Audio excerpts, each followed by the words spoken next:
je ne suis pas sûr qu'on va beaucoup profiter de mon expertise, parce qu'en réalité, je suis l'animateur de la table ronde, et donc mon rôle est plutôt de donner la parole aux uns et aux autres. Et je dois vous dire que quand nous avons préparé, finalement, nous nous sommes dit, ce qui est important après ces exposés pédagogiques, c'est que nous, praticiens, nous fassions part des difficultés qu'on a pu rencontrer à l'occasion de tel ou tel montage. Et alors, en interrogeant les uns et les autres, il est apparu que le dispositif des options d'achat est effectivement un peu mort, parce que aucun d'entre eux ne voulait en parler. Et donc on va parler dans l'ordre inverse de la présentation théorique, d'abord des attributions gratuites d'actions, et puis nous aborderons les BSPCE après. Et s'il nous reste du temps, ce que j'espère, peut-être que nous aurons quand même l'occasion de rebondir un petit peu sur les propos et les exposés qui ont pu être faits sur les sujets évidemment qui fâchent. J'ai en tête, je le dis tout de suite parce que j'en brûle d'envie, c'est évidemment l'égalité de traitement à l'occasion des opérations d'actionnariat. C'est évidemment aussi la question de la sanction pécuniaire pour les bad livers. Et puis, c'est enfin j'avais noté une troisième question, et c'est enfin la question de l'article 1224.1 du Code du travail afférente à ce type d'opération. Donc évidemment, moi, quand j'ai entendu ça, ça m'a évidemment fait sursauter. J'espère qu'on aura le temps d'en parler, mais commençons d'abord par donner la parole à Sonia Blondeau, qui va effectivement nous donner un petit peu son expérience sur les opérations d'attribution gratuite d'actions. Merci beaucoup, Sonia. Alors, merci, confrère. Effectivement, nous avons, donc à l'occasion de notre pratique, au quotidien, l'occasion de manier ces dispositifs d'actionnaires et salariés. Il est vrai que ces derniers temps, ces dispositifs d'actionnaires et salariés ont vraiment le vent en poupe, non seulement parce qu'ils ont fait l'objet de mesures favorables du législateur. On l'a vu effectivement dans le cadre du régime social et fiscal de faveur des plans d'AGA, également par le biais notamment de la loi Pacte, donc effectivement là aussi l'application d'un régime social et fiscal de faveur pour les opérations d'actionnariat salarié démocratique. Et il est vrai que, donc à l'occasion, en entendant ces présentations, nous, au quotidien, on voit que les entreprises se sont vraiment saisies donc de ces questions d'actionnariat salarié par le biais de deux mécanismes principalement. C'est effectivement, comme l'a dit Gaspard, la mise en place de plans que nous disons dits démocratiques, à savoir les augmentations de capital réservées aux salariés, mais qui sont effectivement proposées à tout le monde. Donc tout le monde peut en bénéficier, enfin tous les salariés évidemment qui ont la condition d'ancienneté peuvent en bénéficier. Et c'est surtout effectivement, comme vous le soulignez, en France, mais également dans les groupes français, tous les salariés des filiales à l'international.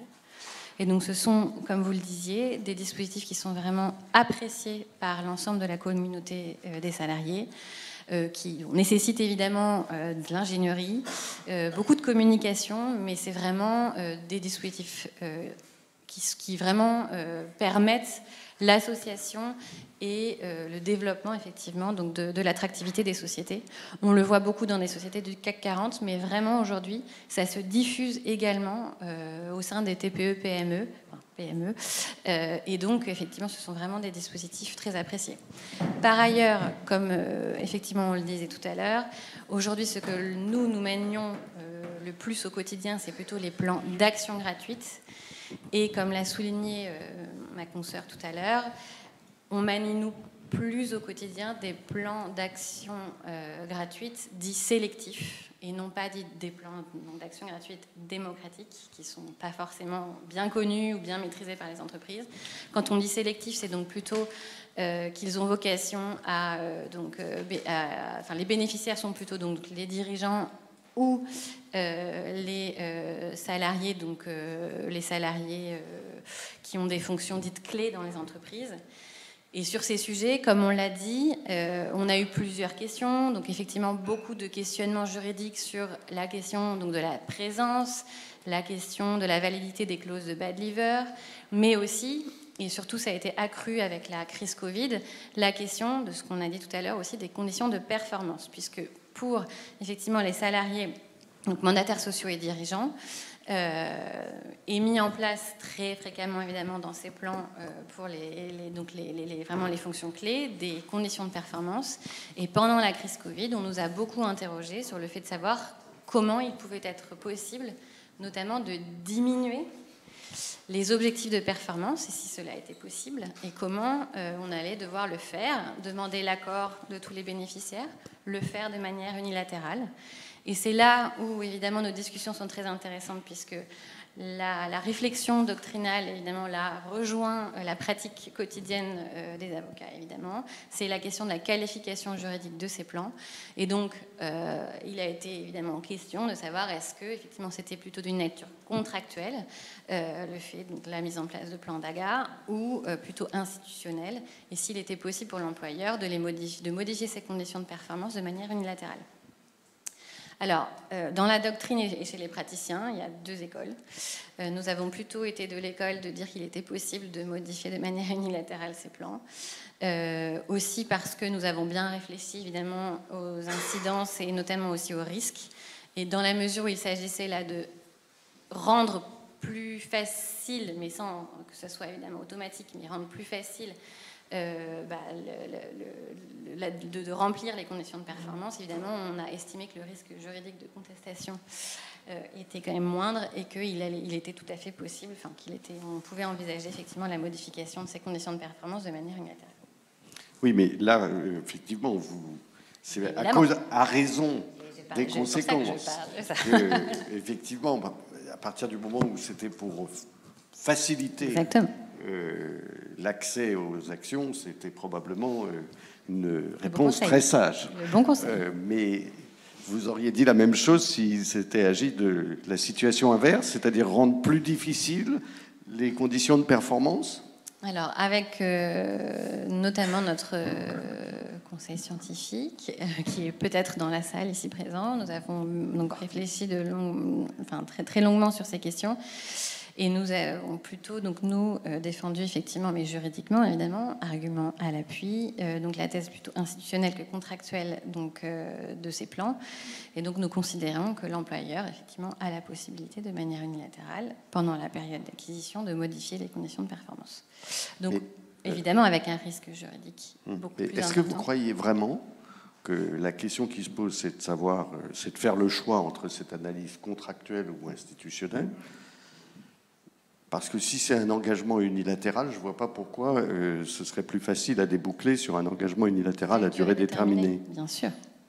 Non, excusez-moi, je pose des questions qui me viennent à l'esprit quand... Vous avez les bonnes questions, et effectivement, on s'est posé les mêmes questions. De toute façon, cette question n'a pas encore, malheureusement, été tranchée par la Cour de cassation. On n'a pas eu de décision sur ce sujet-là, en particulier des plans d'action gratuits. Des plans d'attribution gratuite d'action. Mais effectivement, en tout cas au cas particulier de la crise Covid, ça a été la position que nous avons retenue. Disons que, en tout cas c'est ma perception des choses, hein. Je ne prétends pas, comme il n'y a pas de jurisprudence, je ne prétends pas... et c'est vrai que si c'est pour assouplir les conditions de performance, je pense qu'on doit pouvoir y arriver, mais... Alors je sais bien que même quand on modifie le contrat in meio, il faut toujours l'acceptation du salarié, mais enfin... Le risque que le salarié, une fois qu'il a les conditions in meio, vienne dire « mais vous auriez dû me demander mon accord pour améliorer la situation », il n'est pas très élevé, disons. Mais en revanche, dans l'autre sens, je pense que... Moi, je ne sais pas si c'est contractuel ou unilatéral, mais je me dis que ce soit unilatéral ou contractuel, je ne suis pas sûr que je puisse le modifier.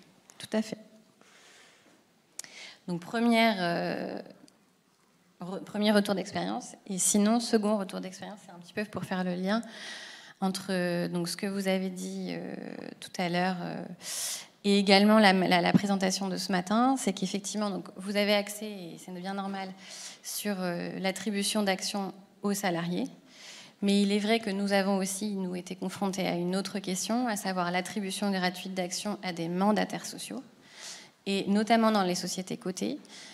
On a aujourd'hui des règles qui sont spécifiques, qui sont prévues par le Code de commerce. Et c'est là où on peut voir un petit peu une sorte de théorie du ruissellement, à savoir que lorsque l'on octroie à un mandataire social d'une société cotée des actions gratuites, il est obligatoire, pour bénéficier notamment du régime social et fiscal de faveur, d'agir sur la communauté et donc d'agir sur l'ensemble des salariés. Et le Code de commerce donc, nous permet de le faire de plusieurs manières, soit donc d'attribuer de manière collective des actions gratuites, ou alors de mettre en place des dispositifs d'épargne salariale, ou dans les sociétés où ils existent déjà, d'améliorer ces dispositifs existants d'épargne salariale. Et nous, on a été interrogés par notamment 2 grands groupes du CAC 40 sur cette question en particulier, de savoir aujourd'hui, donc c'est le lien aussi donc avec ces différents éléments de rémunération. Donc effectivement, là, on part d'actions gratuites à des mandataires, mais c'est vraiment pour montrer que finalement tout est lié dans les éléments de rémunération. On nous a demandé, mais comment est-ce que, si on va sur l'amélioration des dispositifs d'épargne salariale, comment on fait ? Notamment l'amélioration des dispositifs d'intéressement, alors même que l'on sait, et je sais bien que vous l'avez vu ce matin, qu'on a le critère de l'aléa, qui normalement doit être respecté. Donc si jamais j'ai un contrôle URSSAF, comment en même temps je peux prouver pour sauver mon régime social et fiscal pour les actions que j'ai attribuées à mes mandataires sociaux, comment je peux prouver que pour les salariés, j'ai amélioré les dispositifs d'intéressement existants, mais que j'ai également respecté le caractère aléatoire de ces dispositifs. Et donc, cette question nous a occupés aussi pas mal et est très intéressante parce que c'est vraiment la question de quand on doit améliorer un dispositif d'intéressement, qu'est-ce qu'on améliore ? Le montant possible distribuable, est-ce que c'est vraiment le montant qui est distribué in fine aux salariés ? Et toutes ces questions, aujourd'hui, on les a traitées, on y a répondu évidemment, mais il n'y a pas non plus de réponse de la jurisprudence. Donc, on espère évidemment et on est certain d'y avoir bien répondu. Mais effectivement, c'est vraiment, voilà, là encore des sujets intéressants, vraiment pour bien voir. Donc, si là, effectivement, on a parlé un peu plus d'actionnariat salarié sélectif, le lien aussi que cet actionnariat salarié sélectif peut avoir sur la collectivité de tous les salariés, donc par l'octroi de plans d'AGA démocratiques ou d'amélioration des dispositifs existants d'épargne salariale. Vous avez raison, hein, ça c'est un vrai sujet, je dois dire. Quand on attribue des actions gratuites aux mandataires sociaux dans les grands groupes, et qu'on doit effectivement vérifier le ruissellement dans l'ensemble des filiales. C'est un gros chantier. C'est vrai que moi, je n'avais pas eu l'idée, en tout cas, de me dire, si je modifie la formule d'intéressement, est-ce que je vais pouvoir m'en prévaloir pour dire que c'est une amélioration. J'avais plutôt pensé au supplément d'intéressement ou à mettre l'intéressement qui n'existe pas, ou peut-être de faire une formule dérogatoire plus favorable de participation. Nos clients ne voulaient pas aller, en tout cas. Mais c'est vrai que se servir de la formule d'intéressement qui, par hypothèse, est aléatoire pour dire qu'elle est meilleure, c'est sûrement une question effectivement très intéressante.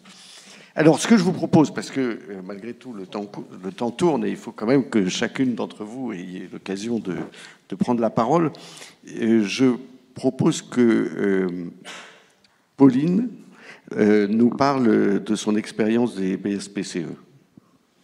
Merci beaucoup. Déjà, mon expérience des BSPCE, ce qu'il faut bien avoir en tête, c'est qu'on est sur un marché qui est non coté. Et moi, toute mon expérience, en fait, c'est lié au problème de liquidité. Parce que ce que vous disiez, Madame le Professeur, c'est que, en fait, le mécanisme, c'est d'avoir un bon, mais au moment de l'émission du bon, on n'a pas d'action, le salarié n'a pas d'action, il a juste un droit à exercer son action. Sauf que dans une société du CAC 40, n'importe qui pourra acheter l'action, il n'y a pas de souci. Dans une société qui n'est pas cotée, on se retrouve face à un vrai problème de liquidité. Et moi, je n'ai jamais vu, après c'est mon expérience personnelle, si ça se trouve, enfin, si vous avez d'autres expériences, elles sont bienvenues, mais moi je n'ai jamais vu un salarié racheter lui-même le titre auquel il avait le droit de souscrire. Moi, mon expérience, parce qu'en fait, il faut racheter, donc ça suppose de décaisser un prix, et un salarié pas forcément envie de décaisser un prix pour acquérir les actions. Moi, mon expérience, c'est plus souvent qu'une société ou un fonds d'investissement vient racheter ces actions-là. Et alors, quand on est dans le cadre qu'évoquait Gaspard avec Thales qui vient vous racheter, formidable, là, on a un gain, c'est sûr. Maintenant, il y a bien souvent le cas des prises de participation minoritaires où là, on a des fondateurs, des salariés premier cercle, deuxième cercle qui ont des BSPCE, mais on a une prise de participation qui ne porte pas sur la totalité du capital de la société.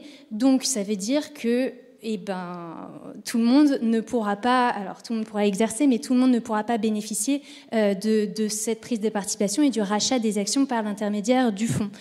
Moi, mon expérience comme ça, c'est que c'est quelque chose qui est très contractuel. En fait, l'allocation du prix que l'investisseur vient apporter dans l'entreprise, c'est pas les salariés évidemment qui le décident, c'est le fondateur et l'investisseur.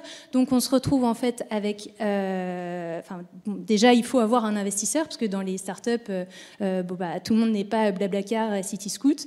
Il faut déjà créer cet événement de liquidité là, avoir des levées de fonds. On en a eu beaucoup dans les 2-3 dernières années, mais là on nous prédit quand même un ralentissement de tout ce qui est LBO, prise de participation. Donc bon, déjà, l'événement de liquidité, il est parfois difficile à créer, à trouver. Et autre chose, même quand on a un événement de liquidité qui n'est pas un rachat total de l'entreprise, on a différentes strates, en fait, qui font que le fondateur vient prendre le plus possible ce qu'il décide de prendre. Et derrière, en fait, les salariés se retrouvent avec finalement moins... un gain moindre que ce qu'ils pouvaient espérer. Et moi, j'ai en tête un exemple où on avait une société avec des salariés qui avaient le droit d'exercer leurs bons. Donc, vraiment, ils avaient ce droit-là. Ils avaient franchi toutes les barrières qu'on nous a exposées.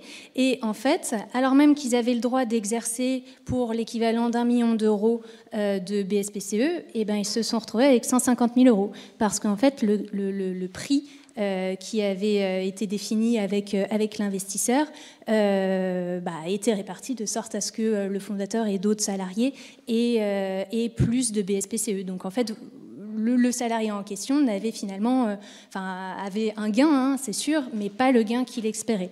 Donc moi, mon problème avec le BSPCE, c'est vraiment cette idée-là, non seulement de trouver de la liquidité, parce qu'on est forcément dans un marché non coté, donc c'est un problème qui se pose tout le temps. Et après, c'est toute la question, finalement, l'effet très, très, très discrétionnaire du gain qu'on a au final. Puisque ça dépend finalement de ce qui est décidé avec l'investisseur. Et puis après, on a également toutes les problématiques, comment on signe un mini-pacte d'actionnaires, on a après toutes les problématiques du pacte à respecter, avec les obligations de détention, etc. Très bien. Alors Marie-Charlotte, je crois que vous aussi, vous vouliez parler de BSPCE. Donc... Je vais avoir peu de temps, mais juste pour revenir un petit peu sur la philosophie, puisque le thème d'aujourd'hui, c'est de savoir si le fait d'octroyer des BSPCE est un complément de rémunération. Je voudrais juste alerter sur le fait que lorsque c'est présenté aux salariés, la plupart du temps, c'est présenté comme quelque chose de quasi sûr, comme quoi ils vont gagner des millions, etc. Et que l'aléa va peut-être être sur 1 ou 2 millions, mais pas sur le fait que peut-être que ce sera au contraire très très déceptif. Donc je pense qu'il est très important qu'au moment du contrat de travail, lorsqu'on essaye d'attirer des talents, lorsqu'on est une start-up notamment et qu'on n'a pas les moyens de s'aligner sur des rémunérations assez importantes et qu'on veut quand même attirer des profils qui étaient antérieurement bien rémunérés, de leur faire comprendre que les BSPCE, c'est une façon d'aligner l'intérêt de l'actionnaire avec l'intérêt l'intérêt des salariés, mais ça n'est pas une garantie de rémunération. Sinon, on en arrive finalement à l'effet contraire. C'est-à-dire que j'ai un exemple en tête où quelqu'un, au moment de la signature de son contrat de travail, s'est vu octroyer 3000, on lui a promis 3000 BSPCE. La valorisation était à 175 €. On lui a dit on peut faire multiplier par 5. Vous voyez tout de suite, il a fait le calcul qu'il pourrait revendre à 2 100 000, moins l'achat. Donc il se voyait déjà avec un gain de 1,5 million et quelques. Au moment de l'embauche déjà, la start-up est devenue une licorne, donc revalorisation. Finalement, les bons qui lui ont été attribués avaient une valorisation de 230 € au lieu des 175 €. Donc déjà, le gain qu'il pouvait espérer était déjà beaucoup moins importante. Et malheureusement, quelques mois plus tard, à la faveur d'une nouvelle opération sur le capital, nouvelle valorisation, et là, catastrophe, ça tombe à 150 €. Donc moins que la valeur d'octroi des BSPCE. Donc on voit que ça n'est pas une rémunération qui peut être immédiate. Ça veut dire que le salarié, pour que ça devienne quelque chose de, je dirais, enrichissant pour lui, il faut qu'il décaisse, comme le disait Pauline, et qu'il soit patient et qu'il croit en l'entreprise. Donc parfois, ce qui était censé attirer les talents se retourne un petit peu contre la société en disant finalement, le complément de rémunération, ça n'en est pas un, je suis moins bien rémunéré qu'avant, c'est assez... c'est une source de déception. Donc, bien s'assurer que les interlocuteurs RH qui sont parfois un peu mis à l'écart de tous ces processus sont bien au courant de tout cela et puissent les expliquer aux candidats pour éviter des contentieux futurs. Bien, effectivement, c'est très intéressant. Je me demande si la principale difficulté n'est pas liée au fait qu'on a des business plans et que ces business plans, ils sont souvent quand même optimistes. Et comme on vend le BSPCE sur la base du business plan qu'on a fait, effectivement, entre la réalité et le business plan, on avait tiré une ligne en disant on va croître de 10, puis de 25, puis de 50, puis de 100%. Au bout de 4 ans, ça devait être mirifique. Et malheureusement, toutes les entreprises n'ont pas ce type de croissance. Et du coup, effectivement, on n'aboutit pas aux résultats attendus. Je vois que monsieur le professeur Tessier, alors que notre table ronde a été très brève, me fait signe que l'heure est déjà arrivée d'arrêter. Donc, nous n'aborderons pas les sujets que j'avais évoqués. Cela étant, vous pouvez donner la parole peut-être à ceux qui auraient des questions. Bien sûr, bien sûr. Si quelqu'un veut prendre la parole dans la salle...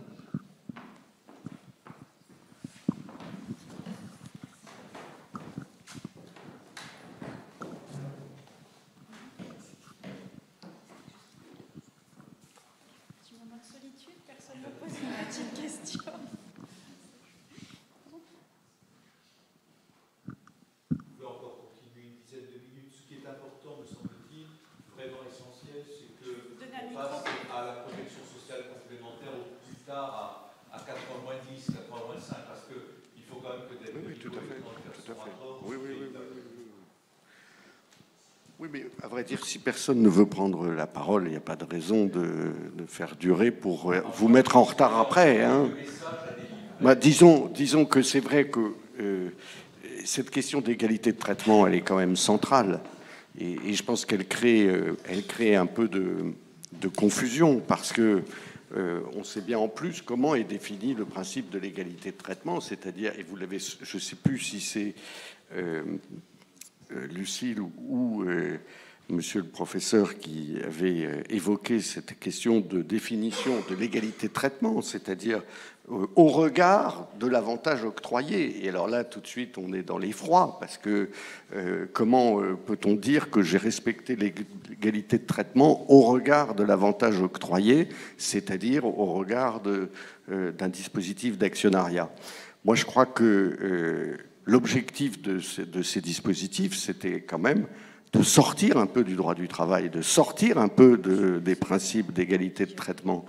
Et donc, quand on le voit revenir subrepticement, en particulier à l'égard des dispositifs sélectifs, je tremble pour les dispositifs, parce que franchement, je n'ai pas entendu de conseil d'administration ou de dirigeants d'entreprise dire oui, alors quand j'octroie des actions gratuites à un tel, il faut que je fasse très attention à l'égalité de traitement. Je pense qu'on essaye de faire quelque chose qui soit cohérent, bien sûr, mais enfin, dans beaucoup d'entreprises, c'est quelque chose qui est très discrétionnaire. Alors je sais qu'on n'est pas obligé en amont de se justifier, mais enfin après, quand on arrive devant le tribunal, on est toujours gêné s'il y a vraiment des très grandes discordances. Donc ça, c'est vraiment un sujet qui est quand même pas très facile. Et je pense qu'il ne faut pas plonger tous. Alors c'est vrai qu'on est une enceinte de spécialistes du droit du travail, donc on est très, très convaincu qu'il faille appliquer l'égalité de traitement à ces dispositifs-là. Je pense que ça nuit à l'attractivité du dispositif, in fine. Quelques mots du coût de pratique. Moi, j'observe qu'effectivement, c'est pas un sujet qu'on a, l'égalité de traitement, dans la mise en œuvre de ces dispositifs-là. Nous, on communique effectivement à la communauté managériale avec des niveaux moyens de distribution par niveau de responsabilité et avec des marges d'appréciation qui fait de la distribution de ces actions véritablement un outil de management.